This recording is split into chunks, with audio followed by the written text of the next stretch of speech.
Apenas tuve en mis manos el certificado de divorcio, suspendí de inmediato toda asignación económica a mis ex-suegros. Cuando mi ex-esposa regresó a casa y vio a sus padres abrazados y sollozando, se quedó paralizada. Al instante, señalándome con el dedo, estalló en un grito furioso. ¿Estás loco? Son mis padres. Con total serenidad, repliqué. Ahora, ¿qué tienen que ver ellos conmigo? Su mundo se desmoronó en aquel preciso instante. Me llamo Gabriel. Tengo 30 años y soy ingeniero de TI con un sueldo más que generoso. Hace apenas un momento, Elena, mi esposa de 5 años, y yo acabamos de finalizar los trámites de divorcio. En el instante en que crucé el umbral de la oficina del registro civil, no volví la vista atrás. Saqué el móvil, abrí con destreza la aplicación bancaria y cancelé la transferencia automática de 20,000 yuanes que, puntual como un reloj cada primer día del mes, destinaba a mi ex-suegro, Ramón, como manutención. Acto seguido, procedí a cancelar la tarjeta de crédito adicional a nombre de mi ex-suegra, Carmen, y desvinculé los pagos automáticos de la comunidad, el agua, la luz y el gas de su residencia. La mensualidad de 10,000 para su hermano menor, es decir, mi holgazán excuñado, quedó suspendida. Tras completar todo aquello, contemplé la sucesión de notificaciones de «Operación exitosa» en la pantalla del móvil. El rencor enquistado en mi pecho durante 5 años, al fin, comenzaba a exhalarse. De regreso en aquella casa que otrora se llamaba hogar, el salón yacía sumido en el caos. Ramón y Carmen, mis exquisitos suegros, se hallaban sentados en el sofá. Uno se golpeaba el muslo entre alaridos desgarrados, la otra enjugaba lágrimas entre maldiciones sordas. Quien los viera, habría creído que la vivienda había sido saqueada. Elena se hallaba ante ellos, con el último vestigio de decoro que había logrado arrancarse a la fuerza a las puertas del registro civil aún pintado en el rostro, pero ahora completamente petrificado. Al verme entrar por la puerta, sus hermosos ojos destellaron primero con un fugaz estupor, para luego encenderse en una furia abrasadora. «Gabriel, ¿qué has hecho?» No le hice caso. Se encaminó directamente hacia la mesa de centro y depositó con suavidad ante ella aquel certificado de divorcio de un rojo desgarrador. La respiración de Elena se entrecortó. Tomó el documento, lo abrió, y al ver nuestra fotografía de conjunto junto al frío sello metálico, su cuerpo comenzó a temblar de forma incontrolable. El dinero de sus padres. ¿Tú lo oíste? Su voz se tornó estridente. Asentí con un gesto, sin que mi expresión se alterara en lo más mínimo. ¿Estás loco?, estalló por fin, señalándome con el dedo casi en la nariz, hasta el punto de que las gotitas de saliva casi me salpicaban el rostro. Son mis padres. ¿Acaso no es tu obligación darles una mensualidad para sus gastos? Alcé por fin la vista y la miré directamente a los ojos, respondiendo pausada y claramente. Ahora, ¿qué tienen que ver ellos conmigo? Una sola frase, una simple frase, como un cubo de agua helada, le apagó de golpe toda su arrogancia. Elena se quedó completamente paralizada, la boca abierta, pero incapaz de articular palabra alguna. Detrás de ella, Ramón reaccionó, golpeó el brazo del sofá y se puso en pie de un salto. Vaya con Gabriel, desagradecido. Nuestra vanguard te ha acompañado todos estos años, y al parecer fue en vano. Ahora que tienes las alas fuertes, en cuanto obtuviste el certificado de divorcio, quemaste el puente tras cruzarlo. ¿Acaso no tienes conciencia? Carmen también se sumó al llanto y los lamentos. Ay, mi pobre hija, ¿cómo pudo casarse con un desalmado como tú? ¡Qué ciegos estuvimos entonces! Gimieron los ancianos. ¿Cómo vamos a sobrevivir nosotros, pobres viejos? Aquel lamento desgarrador de los padres actuó como el catalizador perfecto. Elena, completamente desquiciada por el estímulo, lanzó un chillido desgarrador, y se abalanzó sobre mí como una furia, las uñas apuntando directamente a mi rostro. «Te voy a matar», vociferó. Yo, con un ligero movimiento lateral, esquivé su embestida sin el menor esfuerzo. Aproveché el impulso para asir su muñeca, y con un giro protector del brazo, Elena lanzó un grito de dolor. Su cuerpo quedó inmovilizado bajo mi control, sin posibilidad de movimiento. Me acerqué a su oído y murmuré, con una voz que solo nosotros dos podíamos oír. No me obligues a emplear la fuerza, Elena, ya estamos divorciados. Mi tono de voz heló el aire, sin rastro alguno de calor humano. El cuerpo de Elena se tensó de golpe, su forcejeo cesó al instante, volvió la cabeza hacia mí con una incredulidad que le nublaba la mirada. Lo que vio fue un rostro que jamás había contemplado, por completo ajeno. Aquel Gabriel que siempre se había mostrado sumiso y complaciente con ella y su familia, que había cargado con cada tarea sin quejarse, había desaparecido, desapareció, se desvaneció por completo, y en su lugar emergió un hombre de mirada glacial, envuelto en un aura de resolución implacable. Ella sintió que el miedo se apoderaba de ella. Solté mi agarre y retrocedí un paso, alisando el cuello de mi camisa, que no presentaba la más mínima arruga. Gabriel, que no encuentres paz ni en la muerte. Su maldición, débil y desprovista de fuerza, sonaba a mis oídos como el zumbido de un mosquito. No volví a dirigirle la mirada. Di media vuelta, abrí la puerta y me alejé. A mis espaldas, quedaban los gritos histéricos de Elena, ante los insultos cada vez más enardecidos de sus padres. Cerré la puerta, aislando todo aquel estruendo. El ascensor descendía. y en el reflejo de la caja metálica aparecía mi rostro, una calma aterradora, pero solo yo sabía que mi corazón ardía levemente, acalorado por un atisbo de satisfacción, tan añeja como inesperada. Elena, Ramón, Carmen. Esta función apenas comenzaba, caminaba por la avenida arbolada de la urbanización, y los alaridos provenientes del edificio a mis espaldas ya no alcanzaban a oírse. Mi mente era un caos, y a la vez una lucidez absoluta. Cada instante de aquellos 5 años de matrimonio desfilaba como una película muda en blanco y negro, proyectada a toda velocidad. Ante mis ojos desfilaban escenas como fotogramas de una película. Recordaba con nitidez aquel día, hacía 5 años, cuando Elena y yo acabábamos de casarnos. La tomé de la mano y de pie en el piso recién comprado, aquel en el que invertí todos mis ahorros para la entrada. Le hice una promesa solemne. Elena, tranquila, a partir de ahora, tus padres serán como los míos. Yo me encargaría de cuidarlos y honrarlos debidamente en tu lugar. Qué ingenuo era entonces, qué ridículo. Creía que me casaba por amor con aquella chica dulce que me traía un cuenco de sopa caliente cuando trabajaba hasta tarde. Creía que asumía una responsabilidad. Era el deber que todo hombre debe cumplir. Mas yo ignoraba que, desde el instante en que pronuncié aquella promesa, ya había comenzado a adentrarme, paso a paso, en la trampa de barro que toda la familia había tejido con esmero. Antes de cumplirse medio año de matrimonio, mi suegro, Ramón, me convocó por primera vez. Me citó para tomar un té y, con voz titubeante, confesó que deseaba asociarse con un amigo para montar un pequeño negocio. Faltaban 100.000 yuanes para el capital circulante. Por aquel entonces acababa de recibir mi bono de fin de año. En la tarjeta tenía 150.000, dinero que había destinado para reformar la habitación infantil. Ante la mirada expectante de mi suegro,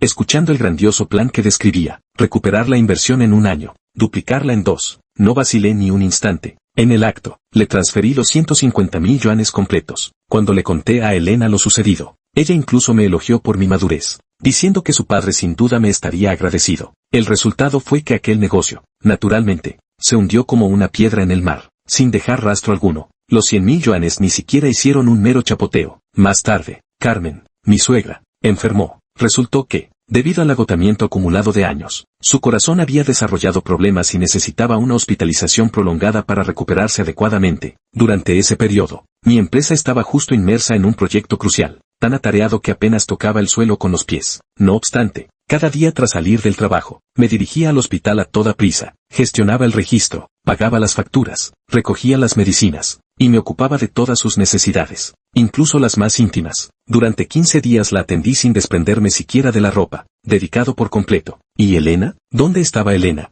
Ella solo aparecía de vez en cuando con una cesta de frutas, como si fuera una autoridad de inspección. Se dejaba ver 10 minutos, tomaba unas fotos para publicar en sus redes sociales, con el pie de foto: mamá, mejórate pronto, tu hija te tiene pena. Y luego, pretextando asuntos de la empresa, se marchaba apresuradamente. Aquella vez que estuvo hospitalizada, me costó casi 50.000 yuanes. Elena deslizaba mi tarjeta sin pestañear siquiera. Lo que más me heló el alma fue mi propia hospitalización aquella vez. Para cumplir el sueño de su familia, cambiar a un ático amplio en el centro, me deslomé trabajando. De día, programaba en la oficina. De noche, encargos particulares al volver a casa. Los fines de semana aún iba a hacer trabajos extra. Tras 6 meses girando sin parar como una rueda, había logrado ahorrar algo de dinero, pero fue mi cuerpo el que primero se desplomó. Una hemorragia gástrica aguda. A medianoche me llevó la ambulancia. Yacía en la cama del hospital, el dolor cubriéndome la frente de sudor frío. Llamé por teléfono a Elena, al otro lado de la línea. Ella, su tono denotaba impaciencia. ¿Qué te pasa a medianoche? Acabo de quedarme dormido. Le dije que estaba hospitalizado por una hemorragia gástrica. Ella guardó silencio durante varios segundos. Luego preguntó: ¿es grave? ¿En qué hospital estás? ¿Son caros los gastos médicos? En ese instante, mi corazón se heló a medias. Cuando llegó al hospital y vio la factura, sus primeras palabras no fueron para interesarse por mi salud. En lugar de eso, me reprochó: ¿cómo has podido gastar tanto con una simple hospitalización? ¿Cómo vamos a ahorrar ahora para cambiar de casa? Contemplé su rostro, desfigurado por la angustia que le causaba el dinero. Por primera vez, albergué dudas sobre este matrimonio mío. Yo, en mi candidez, había creído que Elena me amaba. Pensaba que simplemente era demasiado entregada a sus padres. Por eso obedecía ciegamente las exigencias de sus padres. Hasta que un día, sin querer, me topé con su cuaderno de notas y descubrí que mi amada esposa, cada mes, a mis espaldas, les transfería a sus padres una cuota de respeto filial, cuyo monto superaba con creces los 20.000 que yo les daba regularmente. Y el origen de ese dinero era la cuenta conjunta de nuestro matrimonio, de donde ella lo había ido extrayendo gota a gota, sin haberme mencionado jamás una sola palabra. En aquel instante, recobré la lucidez por completo. Toda esa palabrería sobre piedad filial y dilemas morales no eran más que patrañas. En el seno de nuestra familia, Gabriel nunca había sido, ni sería, uno de los suyos. Yo no era más que un proveedor de recursos, dócil y fácil de manipular.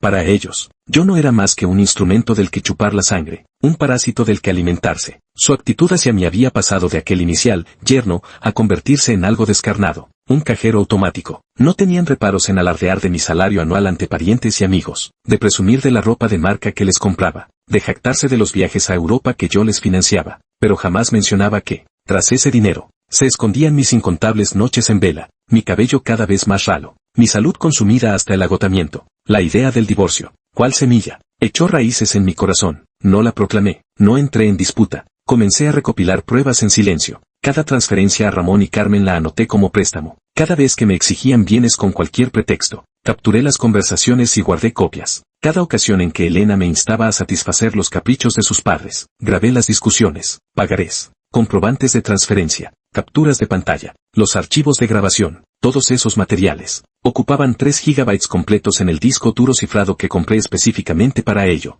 Elena no tenía ni la más remota idea. Ella seguía disfrutando de mis sacrificios con la conciencia tranquila, y con la misma tranquilidad consentía la codicia de sus padres. Jamás preguntó de dónde salía el dinero, ni se interesó por la presión inmensa que cargaba sobre mis hombros. Simplemente, mientras exprimía hasta la última gota de mi valor, mientras yo seguía afuera buscando nuevas emociones. La última gota que colmó el vaso fue la escena que vi en la grabadora de su coche. Ella y un hombre desconocido se besaban apasionadamente dentro del vehículo. Yo conocía a ese hombre. Era el nuevo vicepresidente de su empresa, un heredero adinerado y presumido, con el pelo engominado y el rostro empolvado. En el video, ella sonreía con una mezcla de timidez y coquetería, diciéndole a aquel hombre, no te impacientes, pronto me divorciaré de ese inútil que tengo en casa. No es más que un cajero automático. Cuando le saque otro pellizco, nos casamos. Un simple cajero automático, inútil. En aquel instante, todo mi cariño, toda mi resignación, todo lo que había dado, todo se había convertido en una gigantesca farsa. No irrumpí para exigirle explicaciones, ni monté en cólera en aquel instante. Me limité a copiar el video en silencio y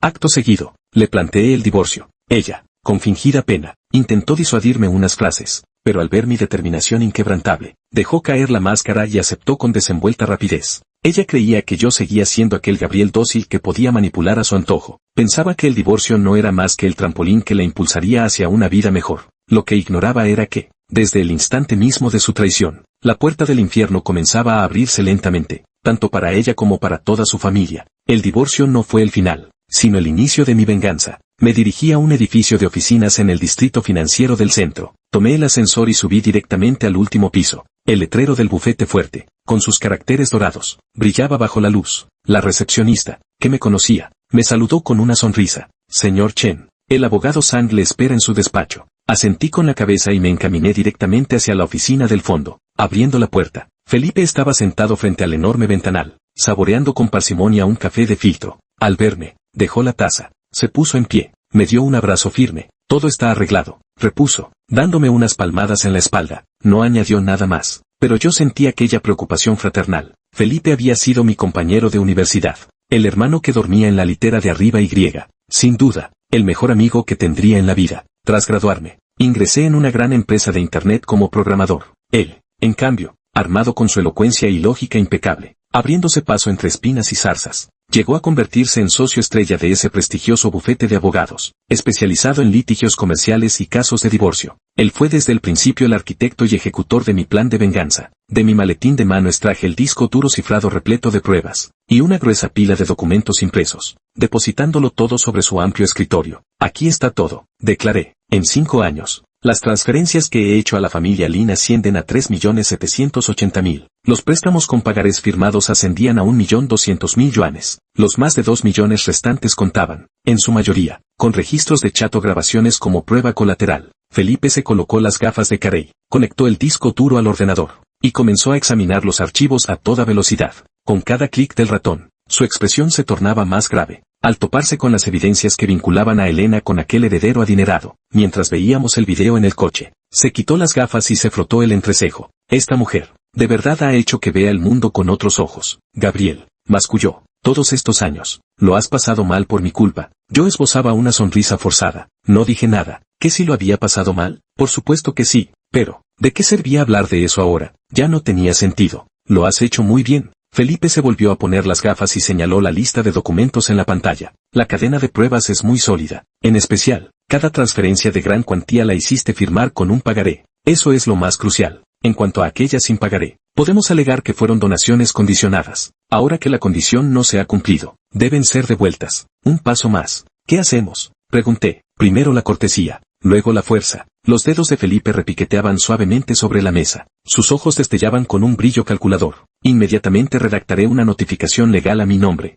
para informar formalmente a Ramón y a Carmen de que deben devolver la totalidad de la deuda, capital más intereses, sin faltar un solo céntimo, en un plazo de 7 días hábiles. La lista la haré con sumo detalle. El origen y destino de cada céntimo quedarán registrados con absoluta claridad, para que sepan que no estamos bromeando. Y si no pagan, Felipe sonrió, con una sonrisa de zorro al acecho, pues mejor, si no pagan, así podremos entablar una demanda con justa causa. Cuando estas pruebas lleguen al tribunal, no solo tendrán que devolver el dinero, sino que además quedarán completamente humillados. Mientras deliberábamos, sonó mi teléfono. Era Elena quien llamaba. Intercambié una mirada con Felipe y pulsé el altavoz. En cuanto se estableció la conexión, llegó la voz suplicante de Elena, cargada de sollozos. Gabriel, te lo ruego, ¿no podrías dejar de tratar así a mis padres? Son mayores. Su salud es frágil. Si cortas el dinero, ¿cómo van a sobrevivir? Al escuchar aquel chantaje emocional tan conocido, solo sentí un asco que me subía por la garganta. Solté una risotada fría. ¿Que tus padres no tienen dinero para vivir? ¿Y a mí qué me importa? Elena, ¿no eres tú su preciada hija?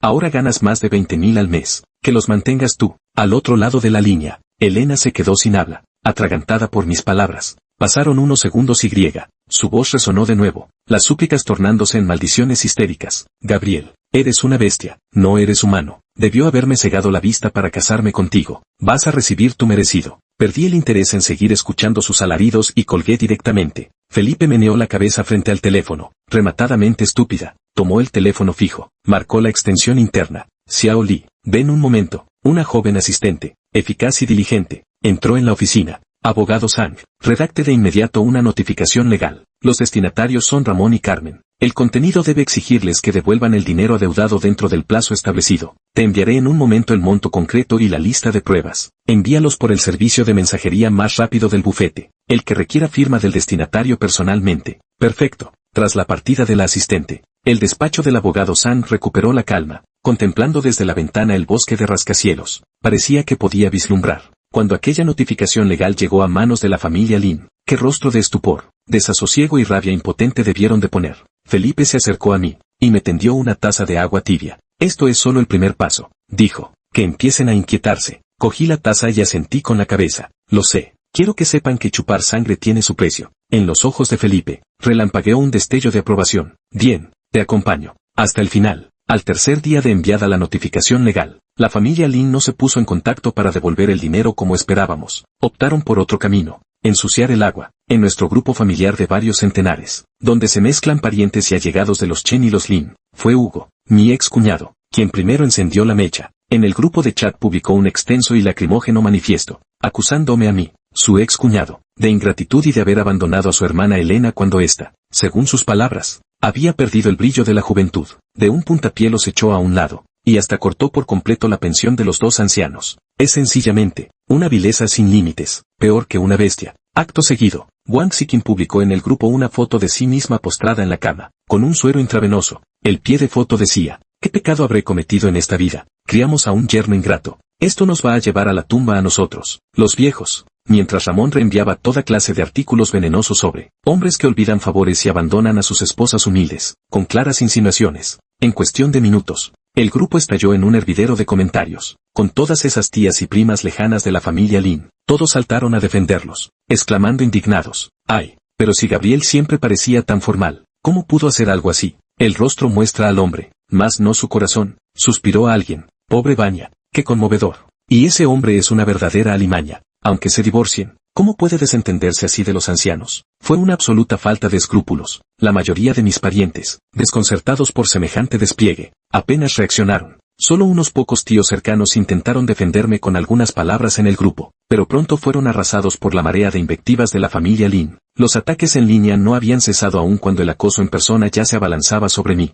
A primera hora de la mañana siguiente, Elena apareció en mi domicilio. se plantó ante la puerta de mi casa, entre llantos y alaridos, golpeando la madera con los puños y gritando con voz desgarrada, hasta que logró congregar a todos los vecinos del edificio. Gabriel, sal de ahí, vociferó. Eres un cobarde, un pusilánime. Arruinaste a mis padres y ahora pretendes hacer lo mismo conmigo. Sal de ahí ahora mismo, vociferó ella, con el cabello desgreñado y el maquillaje corrido por el llanto, perdiendo por completo la imagen serena de antaño para convertirse en una furia desatada, como esas mujeres que arman escándalo en el mercado. Los vecinos señalaban y cuchicheaban entre sí. Yo, desde detrás de la mirilla, la observaba fríamente mientras montaba su espectáculo afuera. No salí, tampoco llamé a la policía, porque en el dintel de la puerta de entrada, hacía tiempo que había instalado una diminuta cámara de alta definición. Su grotesco espectáculo de pataletas y revolcones en el suelo quedó registrado con total nitidez. Solo cuando se cansó de alborotar, con la voz ya ronca de tanto gritar, los guardias de seguridad de la propiedad,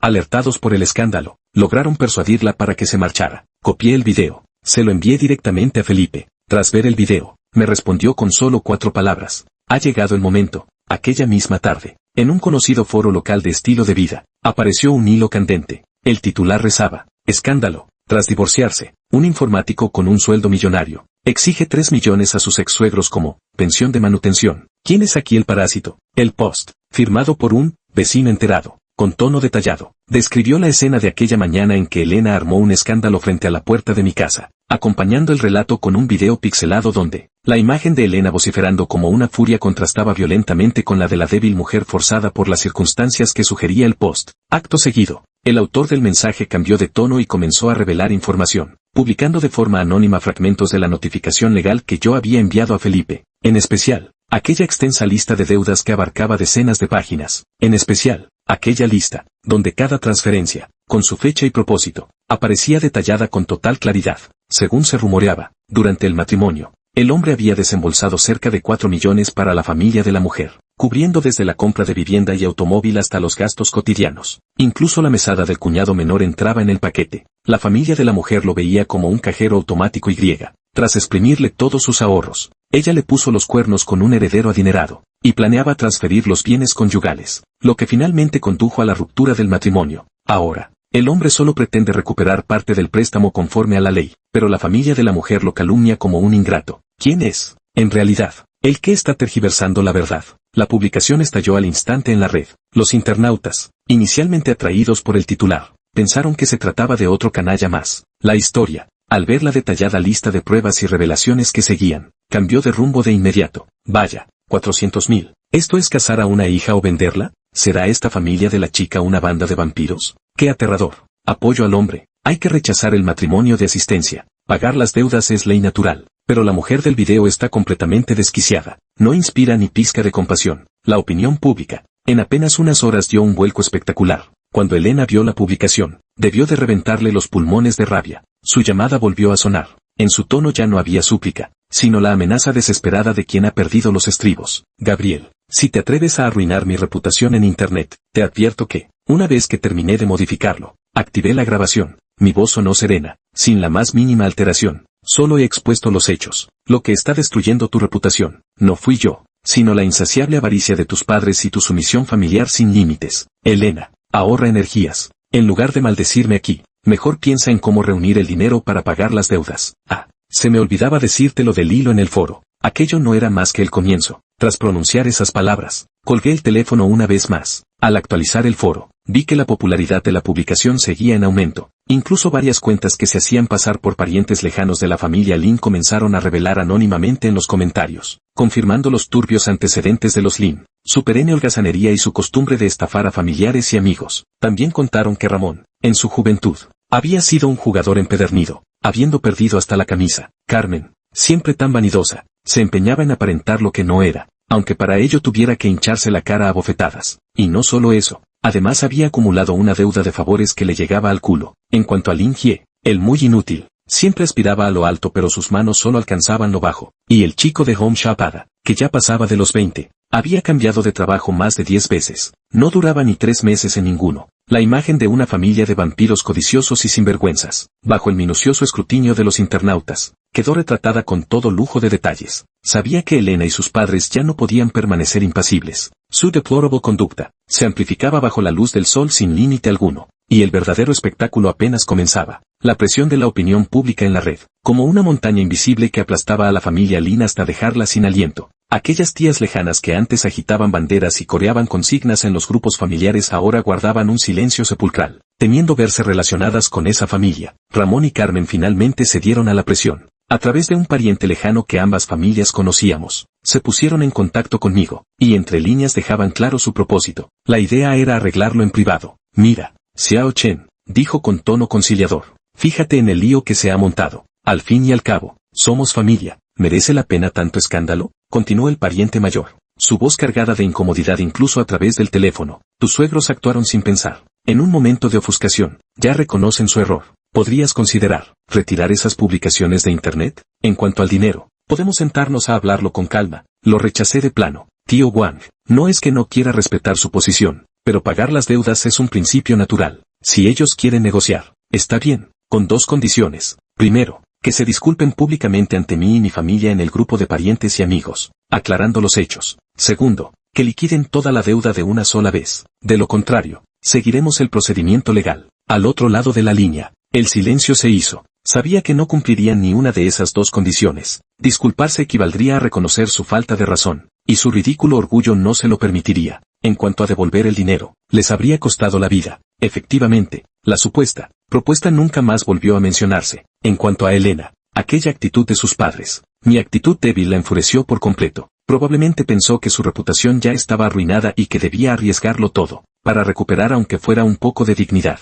Así que tomó una decisión que incluso a mí me pareció estúpidamente ingenua. Comenzó a lamentarse amargamente en su empresa sobre mi crueldad y despiadada indiferencia. Acudió a sus superiores, a sus compañeros de trabajo, a todo el que encontraba le contaba cómo había sido engañada sentimentalmente por un canalla como yo, un fénix de aldea, cómo la había manipulado psicológicamente tras el matrimonio, y cómo ahora la había arrinconado contra la pared. Intentaba forjarse una imagen de tierna flor blanca, trágicamente marchitada por el matrimonio y perseguida por su exmarido, buscando así la compasión de todos. Lamentablemente, se equivocó en un detalle. Ella creía que yo seguía siendo aquel Gabriel inerme e indefenso ante ella. Lo que ignoraba era que cada uno de sus movimientos, cada jugada, caía dentro de mis previsiones, justo cuando, en la sala de descanso de la empresa, se entregaba a una conmovedora actuación, sollozando ante un grupo de colegas. Un correo electrónico anónimo, silenciosamente, fue enviado a todos los empleados de su compañía. El remitente era un correo temporal que había registrado mediante un servidor extranjero. Los destinatarios abarcaban desde el director ejecutivo hasta la recepcionista de su empresa. El asunto del mensaje rezaba: algunas aclaraciones sobre la integridad personal de la SRA.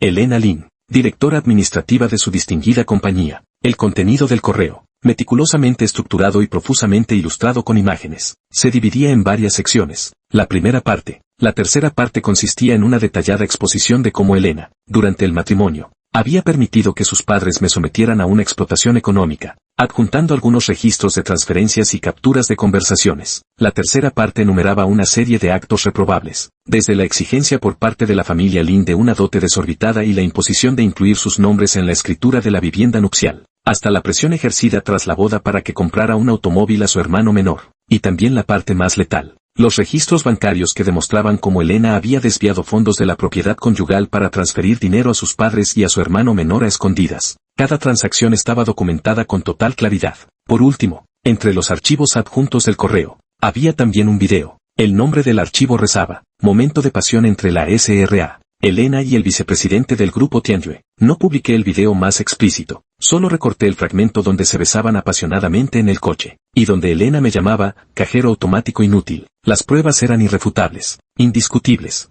Según cuentan, la escena fue memorable. Elena lloraba con tal desconsuelo que parecían gotas de rocío desprendiéndose de un ramo de peras en flor, mientras denunciaba mi supuesta deslealtad e ingratitud. Los colegas que me rodeaban escuchaban con un oído mientras consultaban sus móviles con el otro. Sus expresiones, que al principio reflejaban compasión, se transformaron paulatinamente en estupefacción, desdén y una malsana curiosidad. Incluso el supervisor del departamento de Elena había recibido el correo. Tras leerlo, su rostro se demudó, y la mirada que clavó en Elena era tan feroz que parecía querer devorarla. Elena tardó en percibir la atmósfera enrarecida. Sacó también su teléfono y abrió aquel correo que la precipitaría al abismo. Al ver aquellos registros de transferencia tan familiares, aquellas capturas de conversación tan bochornosas, y especialmente, al reproducir aquel video final, Su rostro palideció de súbito, tornándose primero lívido y después ceniciento. Todas sus máscaras, todas las mentiras se derrumbaron estrepitosamente en aquel instante. Ella soltó un grito desgarrado y arrojó el teléfono. Salió disparada de la oficina como una fiera. Tomó un taxi y se dirigió a toda velocidad hacia mi empresa, con la intención de buscarme para desquitarse. Lamentablemente, ni siquiera logró franquear la puerta principal de nuestra compañía. La interceptaron los guardias de seguridad cumpliendo con su deber.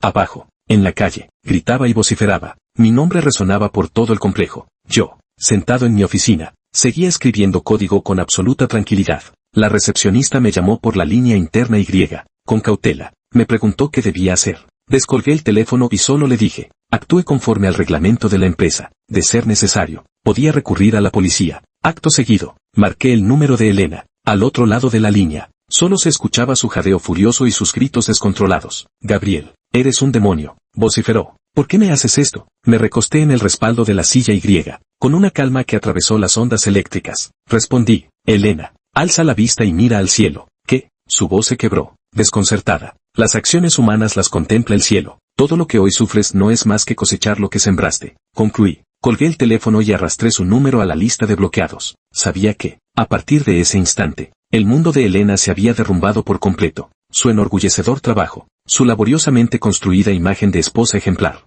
su personaje, la vanidad y decoro de los que dependía para vivir. Todo fue hecho trizas por mis propias manos. La tormenta en el ámbito laboral llegó más rápido de lo que imaginaba, y con mayor ferocidad. Aquel correo anónimo se convirtió en el mayor escándalo anual de la empresa de Elena. Casi todos supieron que aquella que habitualmente parecía gentil y comedida, la comprensiva directora administrativa, en privado resultaba ser una mujer tan hipócrita, egoísta y de tan baja catadura moral, que sus compañeros empezaron a evitarla como a la peste. A sus espaldas no paraban de señalar con el dedo, aquellas que antes habían sido sus hermanas, sus amigas más cercanas, ahora al verla tomaban otro camino, y en la sala de descanso, en los baños, por todas partes se oían murmullos sobre ella, pero lo más letal fue la actitud de la alta dirección de la empresa, un empleado que convertía el matrimonio en una transacción, traicionaba a su pareja y cuya moral privada estaba arruinada, constituía una mancha enorme para cualquier compañía que valorara su cultura corporativa. Al tercer día del incidente, la directora de Recursos Humanos y su superior departamental citaron a Elena para una reunión. Ignoro el contenido exacto de la conversación, pero el resultado fue que a Elena se le impuso una suspensión laboral durante una investigación. Todos comprendían que aquella suspensión no era sino un ultimátum elegante de la empresa, una forma de instarla a dimitir por voluntad propia. Elena perdió por completo la compostura, despojada de toda máscara. Comenzó a agotar todos los medios para contactarme. Como la había bloqueado en el teléfono, recurría a distintos números para llamar. Al bloquearla también en WeChat, intentaba añadirme con cuentas alternativas, decenas de llamadas diarias, cientos de mensajes cuyo contenido oscilaba, entre maldiciones venenosas y súplicas humillantes, hasta llegar a las amenazas extremas. Sal a verme, hablemos, ¿de acuerdo? Me equivoqué, de verdad me equivoqué, me has arruinado así. ¿Estás satisfecho? Ni como fantasma te dejaré en paz. Si sigues ignorándome, saltaré desde aquí. De todo esto, no quiero saber nada. Sus padres, Ramón y Carmen, también se quedaron estupefactos. Habían dado por sentado que el empleo de su hija era un puesto vitalicio, el mayor sustento para sus años venideros. Ahora, ese único árbol de los denarios, a punto de desplomarse ante sus ojos, los tenía desesperados como hormigas en una sartén al rojo vivo. Incluso pensaron en mis padres, que viven en mi pueblo natal. Consiguieron el número de teléfono de mis padres y comenzaron a bombardearlos con llamadas, intentando, a través de la presión de los mayores, obligarme a cambiar de opinión. Querida consuegra, por favor, convenza a Gabriel, decían. Las peleas entre marido y mujer se arreglan en la intimidad. ¿Qué rencor puede quedar de un día para otro? Nuestra Vanguan simplemente tuvo un momento de confusión, repuso. Gabriel es todo un hombre. ¿Cómo puede ser tan mezquino y rencoroso? Mis padres, que son campesinos honrados y sencillos, al principio quedaron completamente desconcertados por sus acusaciones, pero yo ya les había advertido con antelación. Les había contado con todo lujo de detalles lo de la infidelidad de Elena y cómo la familia Lin solo quería chuparle la sangre. Cuando mi padre terminó de escuchar, en el acto, por teléfono, le soltó a Ramón una andanada de improperios. Les advierto, no vuelvan a molestar a nuestra familia. Mi hijo y su hija ya están divorciados. Se acabó toda relación. Arréglense ustedes solos con sus líos. Si se atreven a llamar otra vez, llamo a la policía. Y mi madre, directamente, bloqueé a toda su familia, acosada por conflictos internos y externos. Elena sufrió un colapso mental total, y fue entonces cuando yo jugué mi última carta. Ordené a Felipe que presentara formalmente una demanda ante el tribunal. La petición era sencilla: exigir que el acusado, Ramón, Carmen, Devuelva inmediatamente el principal del préstamo por 1.200.000 yuanes, y abone los intereses devengados desde la fecha del préstamo hasta la fecha de liquidación total. Se requiere que la demandada Elena reintegre los bienes conyugales que, durante la vigencia del matrimonio, transfirió y donó ilegalmente a sus padres y hermano menor, por un total de 860.000 yuanes. 3. Exijo que los 3 acusados me indemnicen conjuntamente por daños morales por un importe de 200.000 yuanes, y que asuman todos los gastos procesales del presente caso. Cuando la citación judicial y el auto de medidas cautelares sobre el patrimonio llegaron a manos de Elena, Ramón y Carmen, se sumieron por completo en una situación desesperada. Elena fue suspendida de su empleo, perdiendo así su única fuente de ingresos. La exigua pensión de Ramón y Carmen apenas alcanzaba para cubrir sus propios gastos cotidianos. Elena comenzó a vender sus bolsos de marca y sus joyas, pero era como intentar apagar un incendio con un vaso de agua. Pensó en pedir dinero prestado a aquellas amigas. Sí, amigas, con las que antes solía ir de compras y tomar el té. Sin embargo, al marcar sus números, unos alegaban estrecheces económicas, otros directamente no atendían sus llamadas. Por fin probó el sabor amargo del abandono y la deslealtad. En ocasiones, entre las publicaciones de amigos comunes en sus círculos sociales, divisaba sus actualizaciones, ya fuese literatura melancólica de madrugadas emotivas, ya mensajes de auxilio cargados de resentimiento contra el cielo y los hombres. Yo las recorría con el rostro impasible. No sentía ni un ápice de compasión, solo la intensa satisfacción de ver consumada mi venganza. Felipe me contó que la familia Lin había perdido por completo la compostura. Incluso Ramón intentó huir esa misma noche con su mujer e hijos, refugiándose en otra provincia, pero sus datos de identidad ya estaban bajo vigilancia judicial, sin escapatoria posible. Yo sabía que esta red, tejida con esmero durante años, por fin se acercaba el momento decisivo, el día del juicio. El cielo estaba encapotado. En la sala del tribunal, el ambiente era solemne y sobrecogedor. Yo me sentaba en el banquillo de la parte demandante, con semblante sereno. Frente a mí, en el de los acusados, los 3 miembros de la familia Lin tenían el rostro descompuesto, pálido como la ceniza. Elena se había maquillado ligeramente, intentando mantener un último vestigio de decoro, pero sus manos, que no cesaban de temblar, delataban su nerviosismo. Por su parte, Carmen y Lin Woqian habían perdido por completo la arrogancia de otros tiempos. Parecían 2 gallos derrotados, cabizbajos y desanimados en sus asientos. Al comenzar la vista, yo, como demandante, seguí las indicaciones de Felipe Y. Con serena precisión, expuse cómo la familia Lin me había utilizado como cajero automático durante 5 años, sometiéndome a una explotación incesante. Acto seguido, Felipe se puso en pie, como un cazador avesado. Desplegó las pruebas una a una, sin prisa pero sin pausa, ante el tribunal y el público asistente. El juez presidente, fíjense en la pantalla principal. Aquí se muestran los registros de transferencias bancarias que la demandante ha realizado a las cuentas de los demandados, Ramón y Carmen, desde su matrimonio, sumando un total de 113 operaciones. De ellas, 17 cuentan con pagarés explícitos, por un monto total de 1.300.000 yuanes. A continuación, presentamos los registros de conversación de WeChat entre ambas partes. Los acusados, Ramón y Carmen, solicitaron préstamos al demandante alegando necesidades urgentes y comprometiéndose a devolverlos rápidamente, pero hasta la fecha, no han restituido ni un céntimo. En la pantalla, aquellas cifras escandalosas y las súplicas serviles para obtener el dinero contrastaban brutalmente con los rostros de los 2 acusados que ahora ocupaban el banquillo. Su rostro ajado formaba un vívido contraste. Ramón intentó defenderse con evasivas. Eso fue un regalo de nuestro yerno, un obsequio,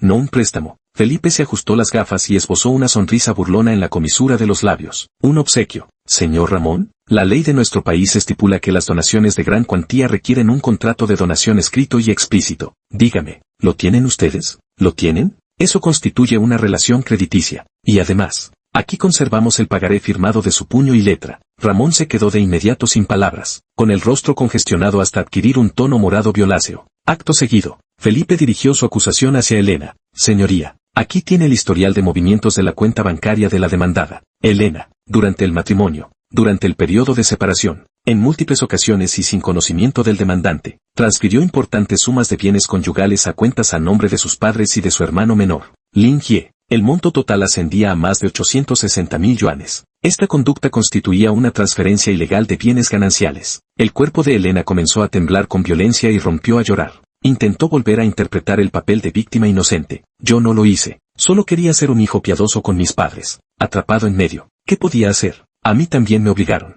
Su llanto, desgarrador y conmovedor, era una pena. Pero el tribunal no es un escenario para espectáculos. El juez solo atiende a las pruebas, y Felipe no le concedió la oportunidad de seguir actuando. Chasqueó los dedos y le dijo al secretario judicial, por favor, reproduzca la última prueba. Archivo de audio número 001. Al instante, una voz familiar resonó nítidamente por los altavoces de la sala, llegando a cada rincón. Era la voz de Elena. Ay, mamá, no te preocupes, usa lo que necesites. El dinero de Gabriel, ¿acaso no es dinero de nuestra familia? Él es de fuera, no tiene a sus padres cerca. Si no gasta su dinero con nosotros, ¿con quién lo va a gastar? Es un tipo muy dócil. Si le digo que vaya al este, no se atreve a ir al oeste. Ese cajero automático, si no se usa es desperdiciarlo. La grabación no era larga, apenas unos segundos, pero cada palabra era como un mazo que golpeaba con fuerza el rostro de Elena y el corazón de la familia Lin. En toda la sala del tribunal se desató un murmullo de consternación. En la galería del público, se escuchó un sollozo reprimido y murmullos que no pudieron contenerse. El juez frunció el ceño con severidad.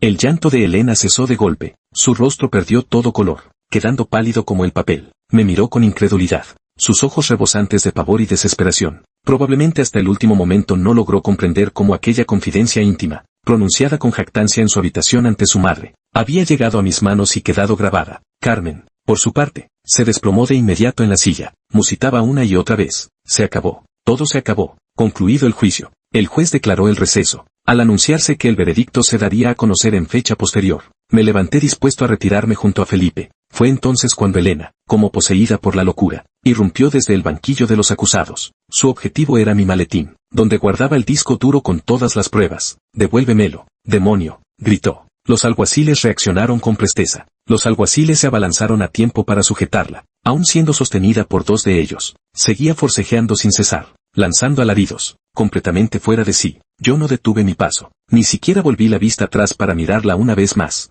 Salí por la puerta principal del juzgado. Afuera, el cielo encapotado, sin que nadie se percatara del momento preciso, se había despejado por completo. La luz del sol caía sobre mí, tibia y reconfortante. Lo sabía, todo había quedado zanjado. La ley me otorgarían un veredicto justo, mientras que la familia Lin pagaría el precio más amargo por su codicia. El resultado del juicio superó incluso mis expectativas. El tribunal falló finalmente que Ramón y Carmen debían, en un plazo de 10 días, reembolsenme el principal del préstamo, 1.200.000 yuanes, más los intereses correspondientes. Elena, devuélveme los 860.000 yuanes de bienes gananciales que transferiste a escondidas, y que los tres indemnizaren conjuntamente mis daños morales con 100.000 yuanes. Además, todos los gastos procesales de este caso serán asumidos solidariamente por los tres demandados. El día en que se dictó la sentencia, Felipe me invitó a cenar. Alzó su copa. Gabriel, felicidades por haberte liberado por completo de esas sanguijuelas. Yo esbocé una sonrisa, y vacié la mía de un trago. El veredicto causó un revuelo considerable en la localidad.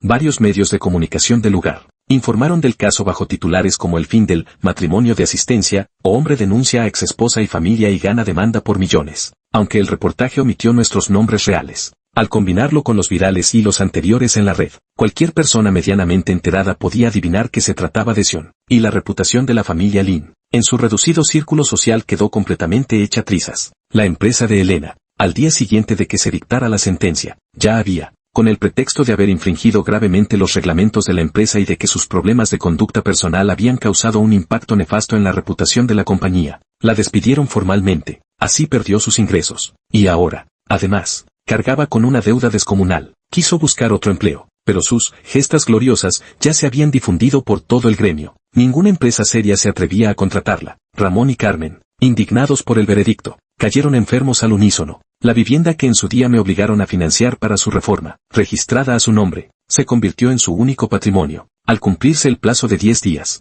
era evidente que no podrían reunir la enorme suma de más de 2 millones. Sin la menor vacilación, solicité directamente al tribunal la ejecución forzosa, que procedió con rapidez a embargar aquella propiedad suya, así como los escasos miles de yuanes que les quedaban en la cuenta bancaria. La vivienda fue colgada en la web de subastas judiciales y por la urgencia de liquidarla, el precio de salida se fijó muy bajo. El precio final de adjudicación apenas alcanzó para cubrir el capital de mi deuda. Los intereses restantes y las costas judiciales siguieron siendo inasumibles para ellos. El día de la mudanza, según cuentan, la escena fue lamentable. El juez de ejecución se presentó en la puerta. Los tres miembros de la familia Lin se atrincheraron dentro, negándose a salir. Carmen se revolcaba por el suelo en un berrinche histérico, mientras Ramón, señalando con el dedo a la nariz del magistrado, le soltaba una sarta de improperios. Elena, por su parte, permanecía abrazada a una caja de cartón. Permanecían sentados en un rincón, aturdidos y en silencio. Al final, fueron desalojados por la fuerza del departamento. De esa casa que había sido su hogar durante media vida, sin un techo propio, no les quedó más remedio que mudarse temporalmente al sótano desocupado de un pariente lejano. Los Lin,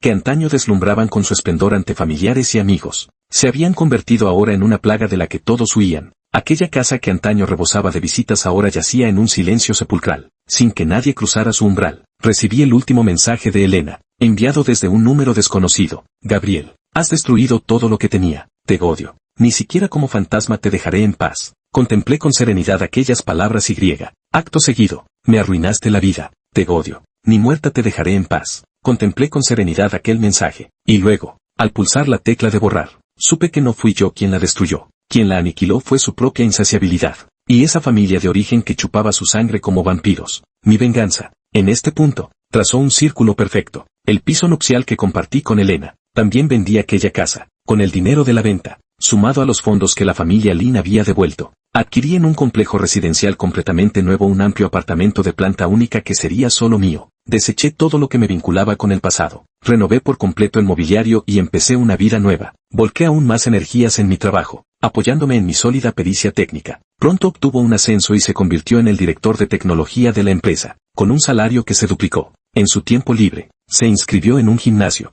comenzó a correr y a levantar pesas. Aquel cuerpo que antaño, por el trabajo de oficina prolongado, mostraba cierto cansancio, recuperó su firmeza y porte erguido. La vida, pleno y sereno. Felipe se encargó de todos los trámites legales posteriores, asegurándose de que la familia Lin no tuviera ya posibilidad alguna de importunarme. De vez en cuando, quedábamos para tomar una copa. Al observar mi estado actual, se alegraba por mí de corazón. Ahora sí, dijo, ahora es cuando de verdad has vuelto a la vida. Fue una tarde de fin de semana, aproximadamente medio año después, en un café cercano a mi nuevo hogar. Atendía asuntos laborales mientras la luz solar se filtraba por los ventanales, cálida y envolvente. De pronto, una figura a la vez familiar y extraña cruzó el umbral de la puerta. Era Elena. Vestía una camiseta desteñida por el lavado y unos vaqueros baratos. En los pies calzaba unas zapatillas deportivas de marca desconocida. Llevaba el cabello recogido con descuido en la nuca. El rostro, sin maquillaje, mostraba palidez y cansancio. La mirada, vacía, nada que ver con aquella mujer radiante y ataviada de marcas caras de hacía medio año.